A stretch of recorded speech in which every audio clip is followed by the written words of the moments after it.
Bom dia a todos, bom dia a todas. Então, primeiro, agradecer ao convite, sinceramente. Em segundo lugar, me reapresentar aqui, além de professor de Relações Internacionais da Universidade Federal do ABC, é necessário, por uma razão de honestidade intelectual, explicar a vocês que durante 16 anos eu fui membro da Comissão Executiva Nacional do Partido dos Trabalhadores e continuo militante do Partido dos Trabalhadores, o que explica algumas das coisas que eu vou falar aqui. O tema que me pediram, e a todos os colegas aqui que estão conosco na mesa, é para falar sobre o papel das empresas estatais e privadas num país soberano.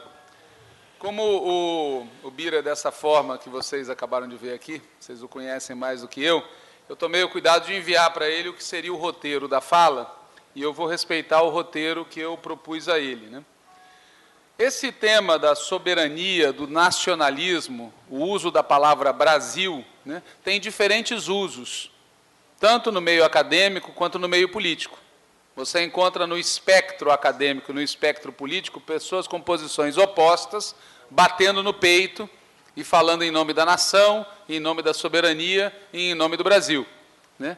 Por isso é muito importante que, ao falar, a gente explicite soberania de quem e soberania sobre o quê, né? O debate acerca desses temas exige uma definição mais clara sobre a sociedade que nós temos e sobre a sociedade que nós queremos. A esse respeito, eu fui convidado pela Federação dos Engenheiros para escrever um texto para o 11º Consenge e, inclusive, gravei um vídeo a respeito. Então, o que eu vou falar aqui, de certa maneira, é um resumo do que está nesse material, que está disponível na internet para quem tiver interesse. É exatamente uma tese sobre o desenvolvimento e a soberania nacional. É uma das teses que vai ser debatida no 11º Consenge. Quando a gente fala da sociedade que temos, quais são as características principais, na minha opinião, né? Vou falar coisas que são óbvias, mas que, como vai ficar claro, são essenciais. Primeiro, é uma sociedade capitalista, em âmbito mundial e nacional, mais capitalista do que nunca foi em toda a sua história. É um capitalismo predominantemente transnacional, é um capitalismo predominantemente financeirizado. No caso do Brasil, mas não só, é um capitalismo que historicamente se baseou numa superexploração da força de trabalho, e na atual situação histórica, essa superexploração está sendo levada aos píncaros, não só aqui no Brasil, mas no conjunto do mundo. É, portanto, uma sociedade com taxas de bem-estar social e de democracia mínimas. No Brasil, a democracia sempre foi de baixa intensidade, e o bem-estar também sempre foi de baixa intensidade, dada a natureza dependente e profundamente desigual do capitalismo e, antes do capitalismo, da sociedade existente no Brasil. Isso faz com que a natureza da soberania nacional num país como o nosso tenha características muito diferentes da natureza da soberania nacional em países como os Estados Unidos, como a França, como a China, como a Rússia. O tema da soberania nacional tem particularidades aqui. Na sociedade em que nós vivemos, existe uma subordinação e um esmagamento do capital de médio e pequeno porte. Isso é uma outra característica muito importante. A oligopolização da economia nacional faz com que as grandes empresas esmaguem as médias e pequenas, o que tem um impacto sobre o desenvolvimento nacional e sobre o bem-estar social imenso, porque você não tem um colchão nem do ponto de vista produtivo e de propriedade, nem do ponto de vista de consumo, que existiu e ainda existe em outros países em que o desenvolvimento capitalista seguiu outro tipo de ritmo. E, além disso, você tem uma captura do Estado, em geral, e das empresas estatais, em particular, pelo oligopólio financeiro e produtivo. São raros os momentos na história do país, embora eles tenham existido, e a gente tem exemplos vivos disso aqui, tá certo? Pessoas físicas que expressam isso aqui, mas são raros os momentos da história do Brasil em que o Estado não foi subordinado aos interesses do oligopólio financeiro, do oligopólio transnacional, do oligopólio, entre aspas, produtivo, mas fortemente marcado pela financiarização e pela transnacionalização. O resultado prático disso o que é? É um desenvolvimento que, na verdade, foi, em grande medida, crescimento. O país cresceu muito ao longo do século XX, mas esse crescimento está muito longe de ser aquilo que a gente empresta, tem o sentido que a gente empresta à palavra desenvolvimento.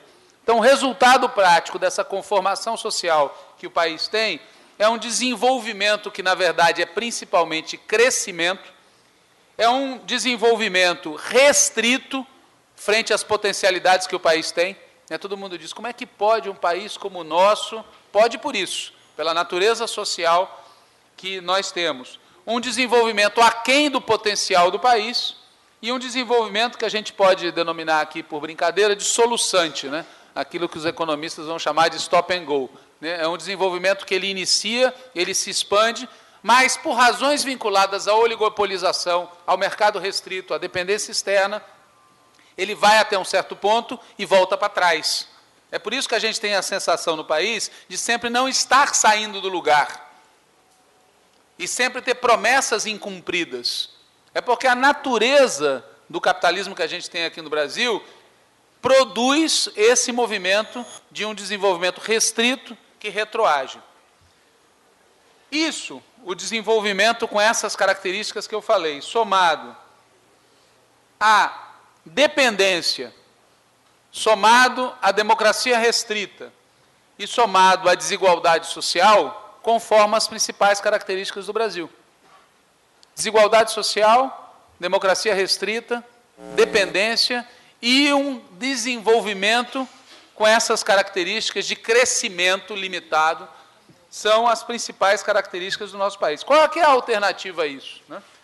Há várias, com vários nomes, sustentadas em várias teorias, e essas alternativas, cada uma delas, envolveria uma discussão ideológica, política e técnica, que eu não tenho a menor condição de entrar nela no espaço de 5 ou 7 minutos que sobram ainda aqui.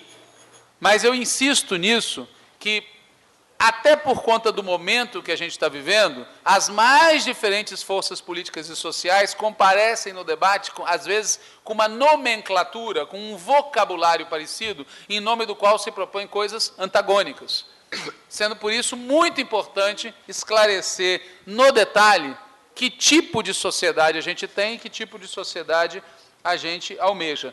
Agora, quando você olha essas várias alternativas que aparecem no debate, no fundo, elas são diferentes formas, são diferentes maneiras de articular ou de rearticular a soberania, a democracia e a igualdade. Se vocês forem analisar todos os projetos para o Brasil que estão na praça, todos os projetos nacionais que estão na praça, todos os programas de emergência que estão na praça, todos, na verdade, articulam de maneira distinta a questão da soberania, a questão da democracia e a questão da igualdade. E por isso é muito importante para nós, ao entrar nesse debate, tentar localizar qual é o fio da meada. Ou seja, a partir de que fio você vai desfazer esse nó? A partir de qual desses componentes você articula os outros? A resposta adequada, a meu ver, é aquela que viabiliza as outras. Ou seja, trabalhando com esses três elementos, com soberania, com democracia e com igualdade, o fio da meada é aquele que permite articular os outros elementos na história, no tempo. Para usar um termo que virou chavão, qual desses elementos, se trabalhado, dá aos demais sustentabilidade? Qual desses três elementos, democracia, igualdade, soberania, qual desses três elementos trabalhado permite que os outros dois tenham desenvolvimento, tenham durabilidade, tenham sustentabilidade? Do meu ponto de vista, desses três elementos, o elemento fundamental, aquele que garante, no tempo, que tenhamos um país democrático e soberano, é o da igualdade social. Ou seja, falar em soberania implica em resolver o problema da desigualdade. Falar em democracia implica em resolver o problema da desigualdade social. E, desse ponto de vista, na minha opinião, é da rearticulação completa da estrutura de propriedade e de produção do país que pode emergir e sobreviver no tempo uma sociedade mais soberana e mais democrática. Para falar numa linguagem mais direta, só tendo alto nível de coesão social aqui no país será possível resistir à pressão internacional para destruir a nossa capacidade enquanto nação. Um país que não tem coesão social, e coesão social é produto de igualdade social, não consegue construir soberania. Desse ponto de vista, o Estado joga um papel fundamental, porque a coesão social não é produto das livres forças de mercado, não é da dinâmica.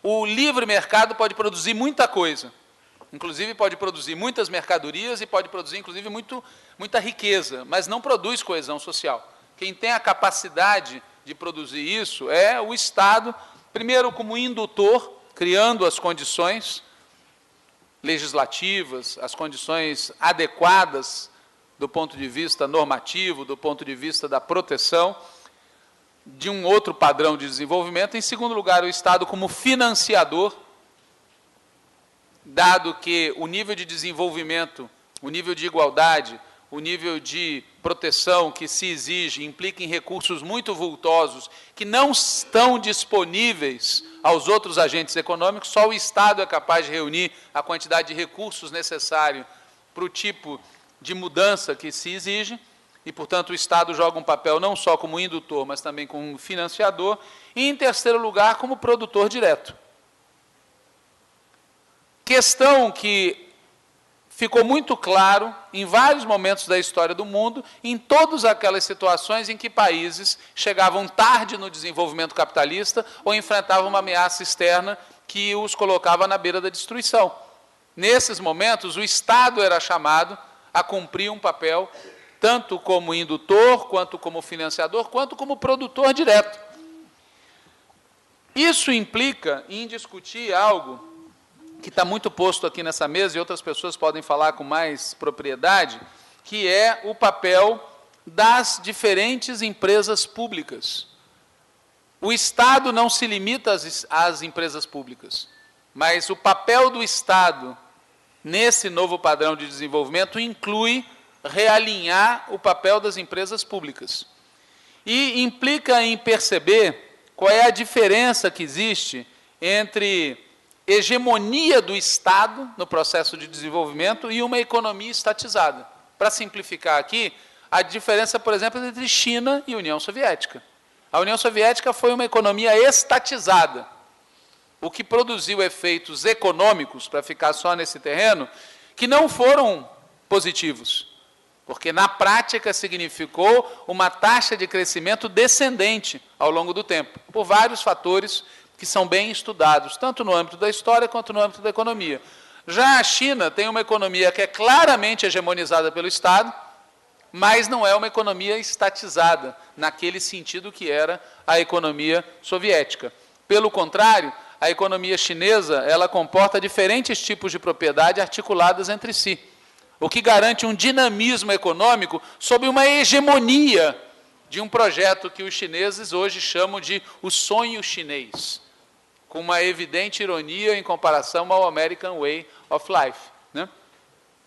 Isso, uma economia hegemonizada por esse tipo de projeto e em que o Estado joga um papel dominante, seria uma economia socialista, né? Sim e não, falando muito francamente. Sim, no sentido de que seria uma economia em que a dinâmica não é a busca do lucro, mas sim a dinâmica é a busca do bem-estar social.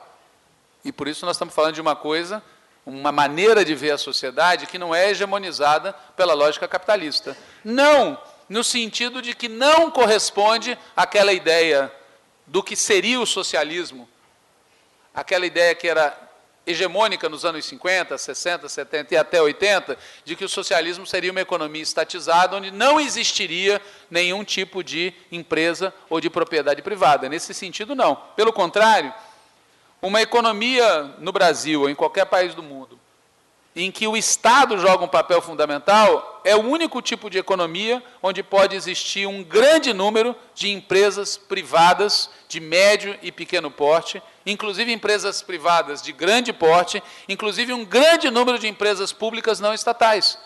Ao contrário da lenda, a capacidade de existir um grande número de pequenas e médias empresas depende de um papel hegemônico do Estado, porque numa economia controlada pelos oligopólios privados e numa fase financeirizada, a sobrevivência do pequeno e médio capital é uma aventura, é algo quase impossível, porque o oligopólio destrói, enquanto que numa economia controlada por um projeto de outra natureza, as pequenas e médias empresas jogam um papel essencial, preenchendo nichos que o Estado não pode preencher, garantindo empregos, permitindo dinamismo. E eu insisto, o exemplo chinês é um exemplo muito interessante desse ponto de vista, porque lá você tem a coincidência não apenas de empresas privadas estrangeiras, empresas privadas de grande porte nacionais, empresas de médio e pequeno porte, que são um grande colchão econômico, grande parte delas de propriedade pública, municipal, de cantão, de província.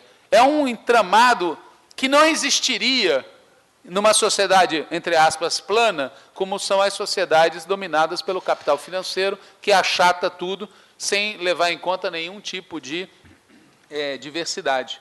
Então, recapitulando e sintetizando, já estou terminando, Bira, não precisa me olhar feio pela nuca, tá certo? Estou sentindo na nuca o olhar do Bira. Eu entendo que o tema da soberania passa por rearticular o problema da estrutura de empresas no país e entendo que isso é necessário para resolver o problema da igualdade, e sem igualdade não tem coesão social, sem coesão social não tem soberania. Entendo, porém, que nós temos dois temas a enfrentar, os que pensam dessa forma. O primeiro é que a visão pública sobre as empresas estatais foi muito golpeada nos anos 80, 90 e voltou a ser golpeada agora em três terrenos. No terreno da corrupção, no terreno da ineficiência e no terreno da tecnocracia. E há, entre os que criticam esses três aspectos, há, obviamente, muito cinismo, hipocrisia e manipulação política, mas também há elementos reais. De novo, basta olhar para os chineses, que tratam o tema da corrupção de maneira brutal. Brutal. Ou seja, eles percebem que numa economia gerida desta forma, o tema da corrupção faz com que eles percam legitimidade. E, por isso, todo o Congresso do Partido Comunista Chinês tem o famoso relatório da Comissão de Disciplina e Controle, em que lista os membros da cúpula do partido que foram devidamente afastados, punidos, presos e, no passado não muito distante, fuzilados, com as famílias pagando as balas. E a atual direção do Partido Comunista Chinês fez a sua primeira ação pública, fazendo uma visita ao presídio, onde ficariam aqueles dirigentes do partido, unificam aqueles dirigentes do partido que cometem atos de corrupção. Então, eu dou como exemplo o caso da China, para dizer que, ao mesmo tempo, nós temos que, na minha opinião, deixar claro que a Operação Lava Jato é uma operação antinacional, é uma operação para destruir a possibilidade da gente ter engenharia nacional, empresas nacionais, mas, ao mesmo tempo, nós temos que enfrentar duramente o tema da corrupção. Não é um tema deles, é um tema nosso, porque numa economia sob gestão pública, tem que ser uma economia onde os valores republicanos tenham que ser profundamente defendidos. Senão, você desmoraliza a ideia do público e você entrega o terreno para o oligopólio privado, que, como todo mundo sabe, é o maior beneficiário da corrupção, mas aparece para a sociedade como uma vítima do achaque. É uma inversão completa que nós não podemos abrir brecha a ela. Da mesma forma, o tema da ineficiência. O tema da ineficiência, nós temos exemplos, que eu não vou citar aqui, outros podem falar melhor, de que é perfeitamente possível conciliar propriedade pública com alto grau de eficiência. E o tema da tecnocracia, que é um tema sobre o qual a gente deve tratar com muita clareza. Quer dizer, na história do Brasil, houve outros momentos em que o Estado teve um papel decisivo e fundamental para o desenvolvimento nacional, mas o nível de controle social e de democracia muito baixo. E isso Uma das maneiras pelas quais isso aparece é a constituição de uma tecnocracia que, em nome de uma suposta razão técnica científica superior à do cidadão comum, toma decisões que afetam a vida dos cidadãos comuns. E o único jeito de resolver isso de maneira adequada é elevando o nível cultural e político da sociedade brasileira, para que o cidadão médio seja capaz de participar dos debates sobre o desenvolvimento nacional. Então, não é o caminho da demagogia, do controlismo, do participo. Não, é o caminho da educação política de massa, para que os temas do desenvolvimento nacional sejam temas públicos. Então, como fecho, essas três questões e a questão nova que está posta para nós, diferente das experiências anteriores aqui mesmo no Brasil, é o tema da integração regional. Quer dizer, um projeto dessa natureza, que busca coesão social, igualdade, rearticular a estrutura produtiva, tem que pensar um território maior do que o território nacional. Tem que pensar a América Latina. Nós já provamos o quão positivo isso poderia ser, apesar da nossa timidez, nós mostramos o quanto isso pode ser de positivo para um país como o Brasil, se entender como parte de um espaço geopolítico mais amplo. Então, fecho com isso, dizendo mais duas coisas muito breves. Nós estamos num momento muito curioso, né? Para aqueles que são leitores, como eu sou, da literatura marxista, é conhecida a ideia de que quem apresenta pela primeira vez é o Marx, que o desenvolvimento do capitalismo, num determinado momento, se tornaria um obstáculo para o desenvolvimento das forças produtivas. E essa ideia foi muito ridicularizada ao longo do século XX, porque o capitalismo conseguiu conciliar ele próprio com o desenvolvimento das forças produtivas. Pois bem, nós estamos num momento em que aquelas velhas teses do Marx, em particular essa, estão comprovadas. Nós temos uma imensa capacidade científico-tecnológica produtiva, de engenharia, de medicina, em todos os terrenos, que está inaproveitada. E nós temos uma imensa capacidade produtiva, que são seres humanos, mais de 1,5 bilhão no mundo inteiro, que não tem trabalho, não tem uso produtivo. Nós estamos num momento em que é preciso reinventar a sociedade. E isso tem que ser feito rápido, porque a conjuntura internacional e nacional está se agravando numa velocidade imensa, tal como ocorreu no início do século XX, e nós que estamos aqui com cabelos brancos ou não, vamos viver tempos tempestuosos, não é só aqui no Brasil. Então, por tudo isso, pedindo desculpas pelas razões que o Bira já falou, eu vou sair a francesa em algum momento aqui, tá certo? E espero encontrar todo mundo amanhã em greve, tá certo? Porque nós precisamos lutar. Obrigado.